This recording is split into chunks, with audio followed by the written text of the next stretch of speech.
Imagine nonprofit work transformed by purpose-built tools. That would mean less guessing, more connecting, less admin, more impact, less stuck, more go. With the giving platform built for purpose, you don't have to imagine. Bloomerang can help you raise more funds, retain more donors, save more time, and grow stronger relationships with your supporters. Learn more at bloomerang.co/purpose and profit.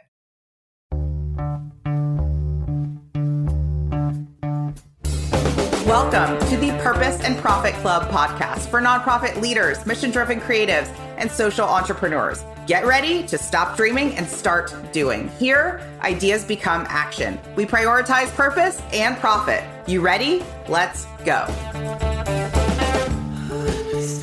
Hey friends, we're going to talk about innovation today and why outdated leadership, sort of top down, and that resistance to innovation is costing your mission millions.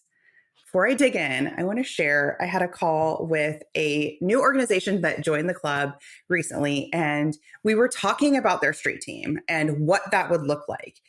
And in 30 minutes, we mapped out like half a dozen campaigns, bringing in the creator economy, influencers, and partnering even with big brands, and the pathway to unlock another $200,000 for this particular mission. It was wild what we were able to come up with in such a short amount of time, and the action steps to implement, totally doable.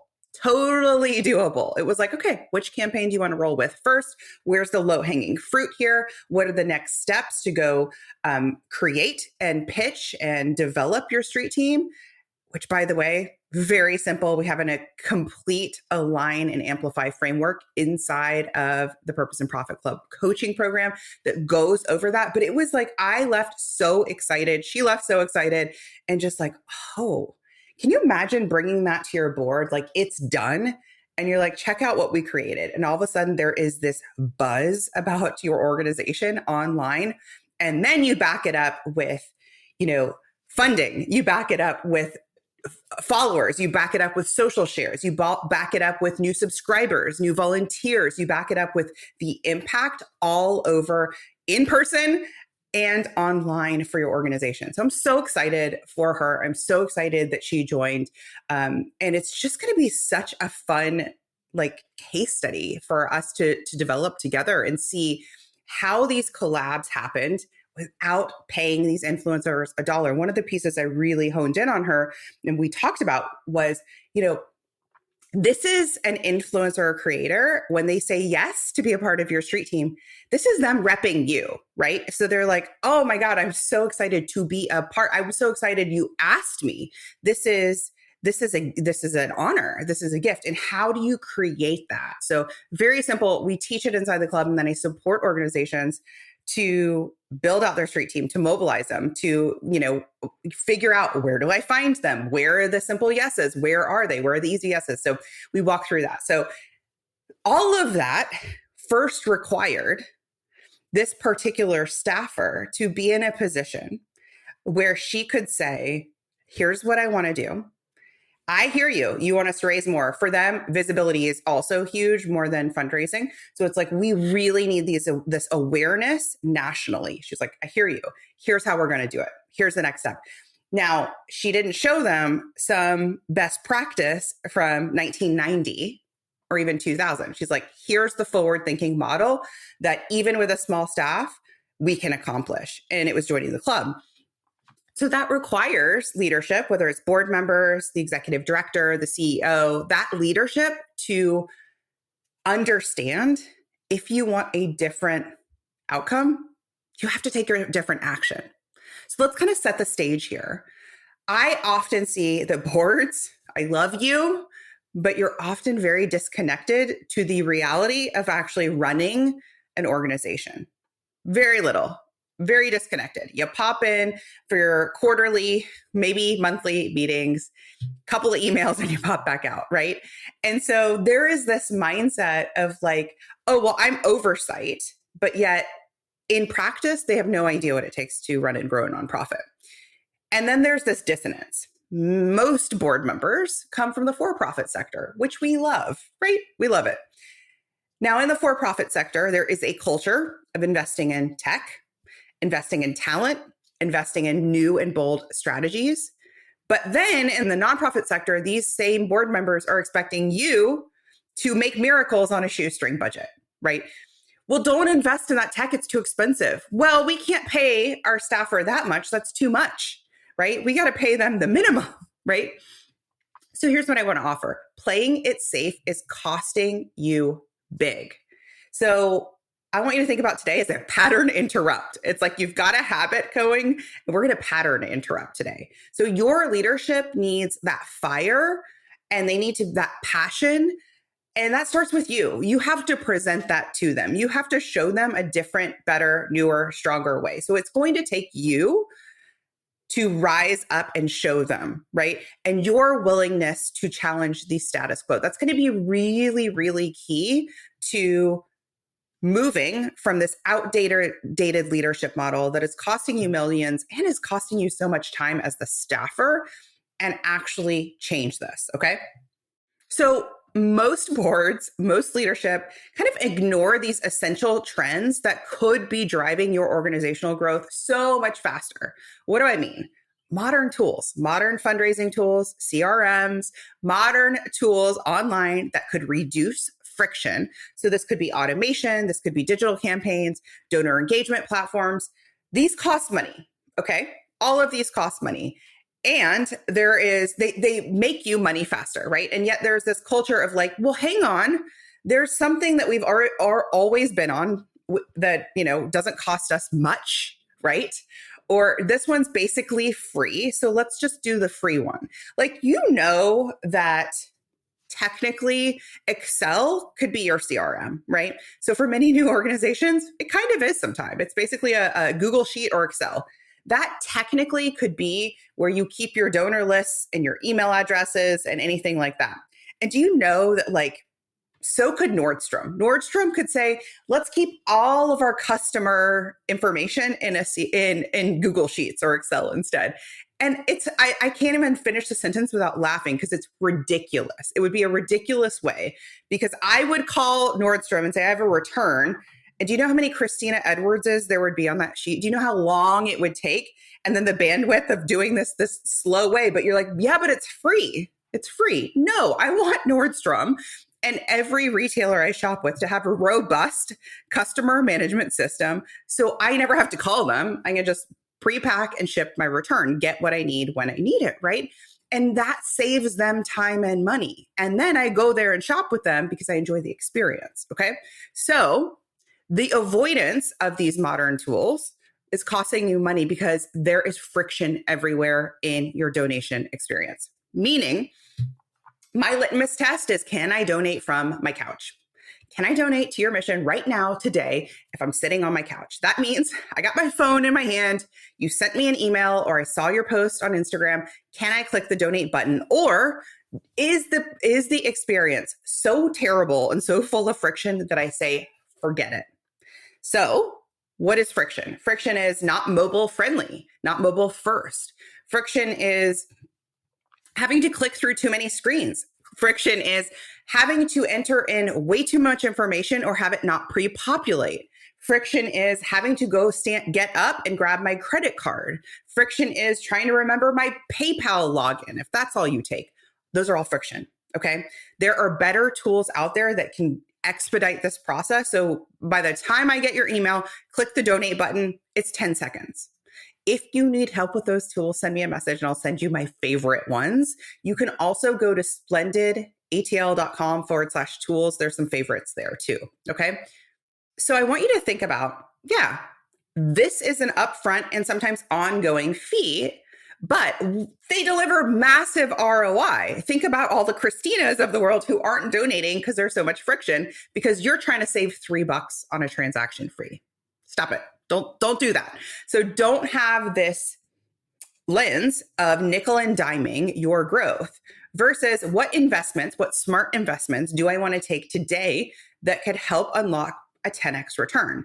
So one would be a digital fundraising tool. One would be a CRM. Sometimes it's skill building. Sometimes it's having expert feedback, somebody alongside of you, like a coach or a consultant who can help you go, okay, Here's feedback before you launch the campaign. Here's feedback during the messy middle of the campaign, right? Those types of investments, worth it, worth it, worth it.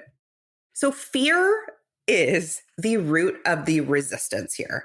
Whether it's your board or your leadership, you've come to them with a great idea. You've come to them maybe even wanting to join something like the club. You've come to them saying, I want to run this really amazing campaign, or I'm asking for help. And so I can increase my skill set and learn this method for the organization so we can raise more, right? Boards fear a few things. One, they fear alienating current donors. Ooh, what will everyone think, right? If, suddenly there's something's different. Suddenly the interface is different. What will they think if there is a $3 charge on their $100 gift? You guys, stop it. Stop racing to the bottom for that, right? But there's fear. And this is a big one too. If you're doing something like a social street team or you're starting a new innovative strategy, there's a big amount of fear there of like, what if this doesn't work? Okay. That fear of like, anytime with email, I think about this with my email course of like really pushing the personalization, the authenticity, the true story from the sender instead of it just being this like sterile generic messaging, right? There's fear around that. That feels expansive and scary because the thought behind it is, what will people think? Or think about this. Maybe you normally send an email a couple times for a fundraising campaign. And what if you 3x'd it? So instead of sending 3 emails, what if you sent 10? What fear would come up for you, right? And I think of it as the board fear. Like, what will the board think? What will the executive director think? Oh, people won't like it. What if people unsubscribe? Fear, fear, fear, fear, fear, right? But the truth is, the fear is there either way. So the fear is there if you're not bringing in enough donations. Think about that fear. How am I going to meet this campaign goal? How am I going to get my board to help me fundraise? How am I going to get this donor to give again, right? All those are like fear questions, tight questions around not being able to raise more because you're scared either way. You're scared either way. So it's like the fear of staying in the status quo and having the result you don't want, right? Or the fear of trying something new and just having that feel new and scary. First time you ride a bike, new and scary. Haven't done it before, right? First time you do anything. First, second, third time can be public speaking, right? A lot of fear around that. 20th time you public speak might feel a little bit easier, right? So I just want to like normalize that fear doesn't mean you shouldn't do it. Think about this. Think about how much bold brands like Apple or like Spanx were willing to feel fear and do it anyway. We're willing to lean into their vision despite that initial resistance, especially from people they worked with. So you think of Apple and they're like, all right, this is what we're doing. We have this tiny, tiny flip phone or whatever we were on. No, we're doing this iPhone and there's not a single button on it. And think about how many people were like, that's a terrible idea. iPhones don't have buttons. Remember, we were used to like those little buttons, like little mini keyboard buttons before. Think about how many people at the executive level said, this is a terrible idea. People want buttons. People will hate this. You've made the phone bigger. People want a small phone they can put in their pocket. How many times did Steve Jobs have to say, you're wrong, watch me, right? Or I hear you and we're doing this anyway. Same thing with Spanx, same thing where it's like everybody's saying this is an idea that's never going to work, right? And that's okay that they think it's never going to work, right? You need to be so relentlessly committed to your vision, your campaign, your mission, whatever it is you're rolling out, that when somebody presents you like a big old fear sandwich, you're okay and like you give it back. You return it back. You don't have to meet their fear with like, oh crap, you're right. This is a terrible idea. We're not going to do it. Starting a street team sounds scary. We're not going to do it. No, starting a street team does sound new and different. And we're totally going to do it because I have the support and the method to make it happen. And I see that it works for organizations like ours, right? And I see that you want us to raise more this year. And there is literally no strategy to do so other than just wish, hope, fingers crossed, and like make more foundation contacts. What does that even mean? Right? Hope we get grants. No. So Don't let fear stop you, and do not let the fear that board members or leadership project on you stop you vying for what you want. So I want to offer, you actually don't need everyone to be like, this is a great idea. You should totally do this. I get that we all want that. Like, that feels good when everybody's like, great idea, go forth. This is the thing. But if you wait for 10 out of 10 people, 10 out of 10 staffers, board members, leadership to tell you this is a great idea, it is done, dusted, old, tired, worn out. Do you know what I mean? Like, by now, TikTok's pretty much in our everyday life. There was a time when if you went to your board and said, I think we're going to start a TikTok, or your executive director, they would have been like, what is that? That's not for us. That's weird. Terrible idea. And you would have been like, all right. But think about if you're like, you know what? I hear you. I hear you that you're saying you don't know what it is. I do. I know what it is. And I'm taking this TikTok training, and I'm going to go for it. I'm going to own this platform for our organization. Watch me.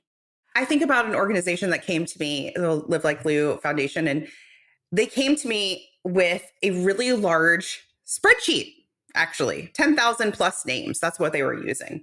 And that's historically what the organization was using. And they said, we need a CRM. They got a CRM. Shout out to Bloomerang.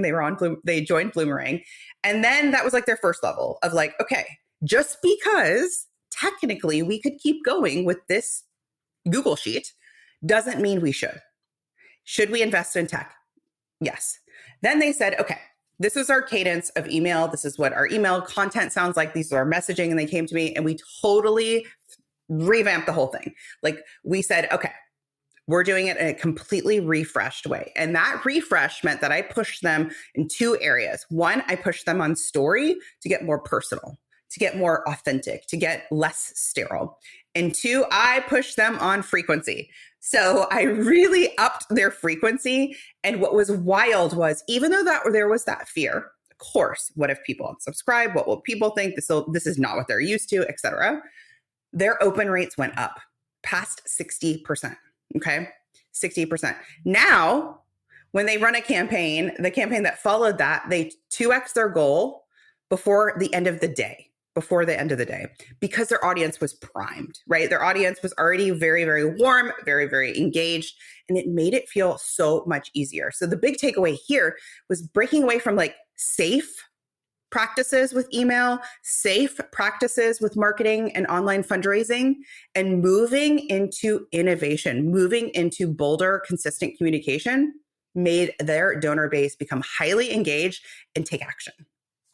I want to share another case study. There's an organization, I was looking them up today, and they're a crisis text line. Okay. And so what happened was they noticed that national kind of traditional crisis hotlines weren't reaching younger audiences. Okay. So what did they do? They're like, well, here's the model for the crisis hotline. Maybe we should make ads about it. Maybe we should just keep doing it and hope people use it more. Like, right, what are all the ways we can get people to use this old school way? Instead, they said, we're going to launch a digital first approach. So they actually offered crisis intervention through text messaging. Then they marketed that to younger generations using, you ready? Social media and influencers to drive awareness. The results, I just looked up, 6 million conversations, increased access to mental health support to underserved demographics. So meeting donors, beneficiaries where they are in digital spaces can significantly impact your visibility, can impact your impact, and can impact your funding. So when you look at an old model, whether it's the old model of the program or service or old model of how you market and fundraise for the program or service, sometimes you have to be willing to sunset something. And that means taking a big old leap. I find I'm never quite ready to take the leap. I just take the leap, right? If I wait till I'm ready to take the leap, then it's old, it's tired. Everyone's doing it, right? Take the leap, give it a shot. Try and not wait for 100% buy-in. So let's dig into some tactical ways you can kind of break this barrier with leadership. One can be, this is almost like step 0. Do you even need permission for this? So for example, if it's a campaign you want to try, if it's a partnership, if it's something, can you just roll with it? If it's sending an extra email a month, I find there is a culture of too much oversight. If you are a, mid-level or higher staffer, shouldn't you just be able to send an email? Shouldn't you be able to, create an amazing online campaign? I just want you to go to step 0, which is, am I asking for approval for this because I need it? Or am I asking for approval for this because this feels scary and I want somebody else to tell me it's a good idea? Like, kind of check yourself there, because I want you to tell yourself it's a good idea first. Okay. So that's step 0. Step 1 is, should you need approval, whether it's to join the club, join one of my programs, to start an innovative campaign you've come up with, anything, right? Pitch a new sponsor. I want you to go to leadership with this. And if you hear the resistance, I want you to call out the fear. Name the fears holding back leadership from saying yes, and reframe them. Show them the real cost of staying stagnant. So they're like, oh, I don't know. This may, whatever their objection is, call it out and say, I hear you. And what's your idea? What's your plan for us to raise another 100K this year?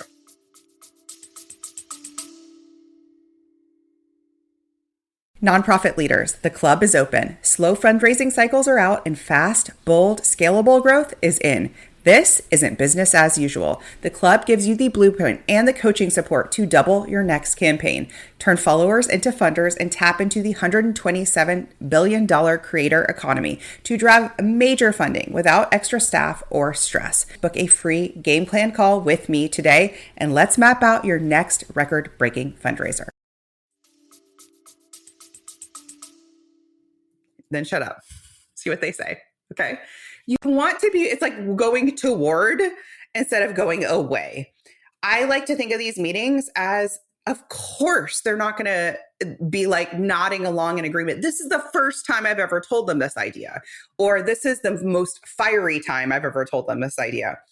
I had a call not that long ago with an organization that was a couple million in funding annually, and they expressed to me, they had such a good idea in their role to just go all out with a street team idea. Okay. And specifically with certain partnerships in their local area. It was so good. And they basically said, we're not getting buy-in from leadership. And they're kind of happy with the status quo. Okay. And that was that. It was sort of just like, so I don't know what else I can do. And it's like, okay, pause. What else could you do? What could you do to like wake them up? Okay. Why are they happy with the status quo? Why would this help them? So if you had a great idea and you're like, I know we can launch our street team. I know this campaign would be so fun. Here's why it would be so impactful. Then I want you to back into it. How does this help the ED do their job? How does this help the board do their job? What's in it for them? What are the benefits? And there are benefits. Could the ED get a raise from this? Could you get a raise from this? Could the board suddenly realize that, like, crap, they're not hounding us all the time to fundraise. This is amazing because they started this street team. Or I really want you to think about what's in it for them. Why should they say yes? Even if they're not the ones who are executing on this, they're not the ones who are running with this, they're trusting you to. Same thing with the email example. What would be the benefit, even if it's scary, to send more emails? What would be in it for them, right? Couple of thoughts there. So you can always reach out to me if you have your questions on this, but I want you to spend time thinking about that before you go and pitch your board or pitch your boss for any idea, for any continuing ed support. What's in it for them? Now, in this conversation, bring evidence, share stats, share case studies, share stories, share this podcast with them. So it's sort of so they can see the writing on the wall that this is the future of fundraising. They can see it. And the other piece I would say is tell them now. Now is the time to do it, because you don't want to do it in 5 years when everybody else is doing it. Do you know how easy it is to get a yes now? Because it's not oversaturated. Creators and influencers are not sitting around having a DM inbox full of nonprofits asking them to become their ambassador. No one's asking them to become their ambassador. They're waiting. They would love it. So talk to them about how the opportunity is now, not in 5 or 10 years. You may even be able to like back it into the strategic plan, right? How does it help accomplish this? Now, I would expect their objections or responses. So you can kind of pre-identify what you would expect to hear from them and be prepared for those responses, what you want to say. For example, oh, we don't want to alienate donors. Okay, totally understand. Guess what? I don't want to alienate donors either. I love our donors, right? You guys actually have the same goal. You both agree we don't want to alienate our donors. We do want to build out a new pipeline of donors, right? Our donor pool isn't growing strong or fast enough, okay? Safe strategies are already alienating potential donors who crave authentic, bold campaigns. Playing it small limits who we can inspire. How is it that by choosing to not alienate donors, you actually are alienating the donors who could come? Kind of a mind-bendy one, but think about it. Another objection you might hear is, we've never done this before. Okay, yes, you're right. We've never done this before. And that's exactly why we're stuck. That's exactly why you look at the past 4 years on our 990 and it's barely increased. Because we've never done this before, because we haven't tried something new and something bold. And I want to offer this sort of like tangent response to this, which is sort of like, oh, no, but we've already tried this. No, remember we have that social media person. We already tried this. No, this is not that. So if we're talking about a street team, I want you to remember we're flipping it on its head. This isn't about your organization creating a bunch of social content and just hoping people see it. People aren't going to see that when you have a small following and the algorithm shows about 1% of your followers your content anyway. This is about getting in front of other people's audiences as a trusted brand ambassador, right? They're your brand ambassador. They're advocating and endorsing your organization. So don't let anyone say, oh, we already tried that. You ain't tried that, okay? What if this doesn't work? What if this doesn't work? Okay, what if it does? Okay, the cost of trying and failing is far less than the cost of doing what you've been doing and staying stagnant. Think about that. Our street team, the way we teach it, you actually add new street teamers every time you run a campaign. They're not one and done. These are not, one-off positions, transactional ambassadors. No. So even if you run your first street team campaign and you don't hit your goal, it's still a success, because what happens? You raised awareness, you got new donations from new donors that wouldn't have come in your world even if you didn't meet your goal. You likely got new followers and new email subscribers. I'm not sure how we could perceive that as a failure, considering the alternative is just talking to the same old audience, doing the same old thing again and again and again. And I'll leave you with what innovating fundraising success could actually create.